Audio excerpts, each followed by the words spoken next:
Uninterrupted Media presents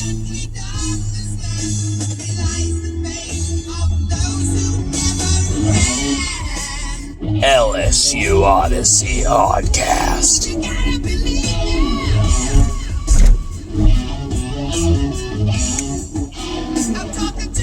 with your host, Lon Phillips Sullivan. What's up, everybody? Happy Friday evening. Yes, indeed. LSU versus Central Michigan tomorrow. Some tasty high school football games. I'm flipping back from, Edna Carr's about to be kicking off here on ESPN. And then you got Oconee playing Thomasville, St. Thomas More with Plaquemine. I mean, you got some great matchups here tonight, and we're going to be looking into all of them. And, LSU Odyssey Oddcast Friday Night Edition Part 1, yes, there's going to be 2 parts. This is more of a setup, even, where I'm going to be telling you kind of a little preview of what we're going to be covering later, but I'm also going to cover it in depth right now because why the hell not?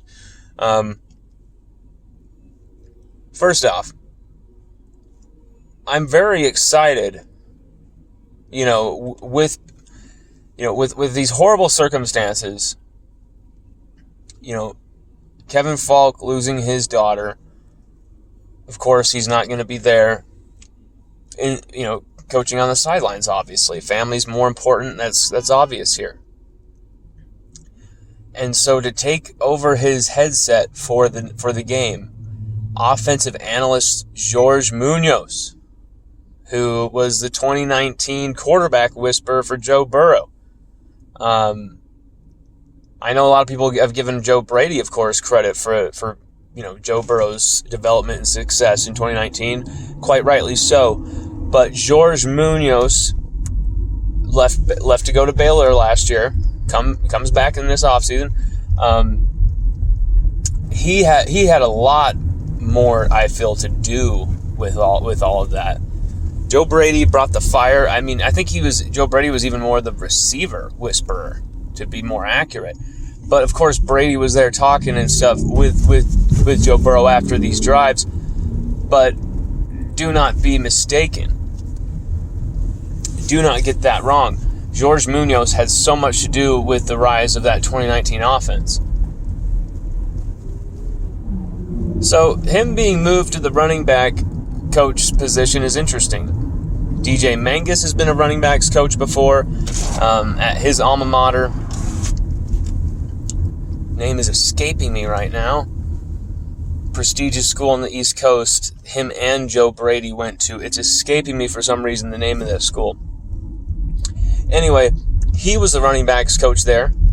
So perhaps he could have been the guy to move over there. But they chose JORGE MUNOZ, which was an option that intrigues me big time. Okay?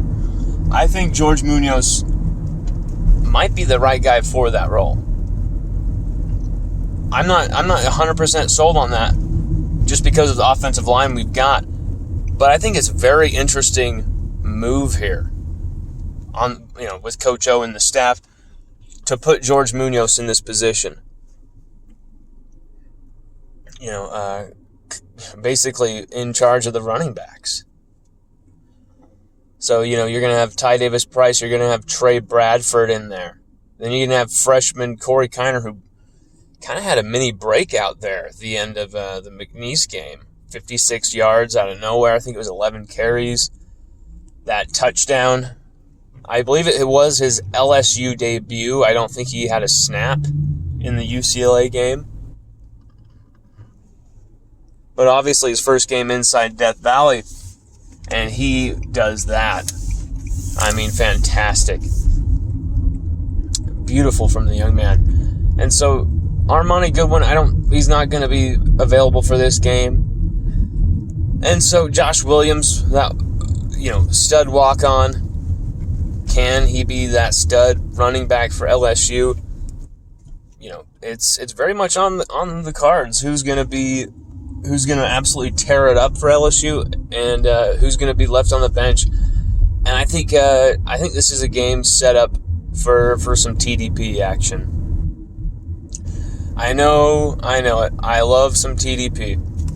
But listen to me on this one. When TDP has more than 15 touches, LSU are undefeated.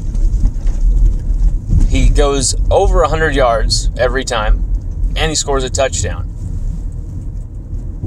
To me, that's a guy you need to stay patient with and give the football. Just give him the ball and I just trust in him. See what happens. I think LSU would come good. I think Ty would come good because of that trust. You can't just give this guy 8 carries. I mean, that's a joke. If Ty's the starter, like we've been told, treat him like the starter. Give him the responsibility. And we saw him catch a few passes and look good here and there in the passing game as well. Stretch him out to the outside. He can do the outside runs. I know he can. We just haven't been calling them. So there's things LSU can do to help their running backs. Trey Bradford might be able to bring something to the table that could help weaken the defense, weaken that Central Michigan front, which would help out guys like TDP, Corey Kiner, even more. So, what will George Munoz do? George, he does know TDP big time. He's had a few seasons with TDP. This will be his second. I think he's going to go with veteran experience there, but I don't think he'll be shy if the situation calls for Corey. I think he's going to put Corey in there. I don't think he's going to shy away from that. George Munoz, he's not shy to be a risk taker.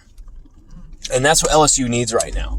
Believe it or not, LSU have been, it's not like LSU have been so flagrant and so, just completely wild that's the reason they lost the game against UCLA.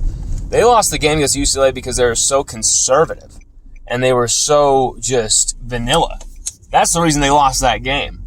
And that's the reason their offense continues to struggle. They're not putting the game in Max Johnson's hands. They're not letting his legs and his mind run the game. They're letting Jake Peetz slow down the offense, a check with me type of offense. I don't like it. We got to get rid of that. Let Max run the show. And then we can actually properly judge him as an LSU starter. Much like the running back unit. Get that offensive line moving side to side. Get them moving downfield, north to south. Stretch plays, sweeps, pitches, off tackle. I don't care, but get the ball wide. And for God's sake, get Kayshon Boutte at least 15 targets in this game. We're playing Central Michigan. He could have another chance to get a 300-yard game if you actually give him the opportunity. But yes, this is just part one, guys. This is just part one. Gals, I want you coming in too. LSU is the best female fan base in the country. I would love to see you jump into our live stream. That'd be fantastic. Duchess, Nurse Court, Peggy, Jamer, of course. Jamer has been LSU Odyssey subscriber since the beginning. Nurse Court as well. Duchess. So many who've supported us. We love these Tiger Lady legends. And everybody, have a good rest of your Friday night if you do not tune into this live stream. And if you don't, we'll see you to the post-game tomorrow. We will be doing the post-game after the game on the LSU and SEC Voice of Football, College Football channels on YouTube. Please subscribe for notifications for when we are on. Thank you so much, everybody. Go Tigers.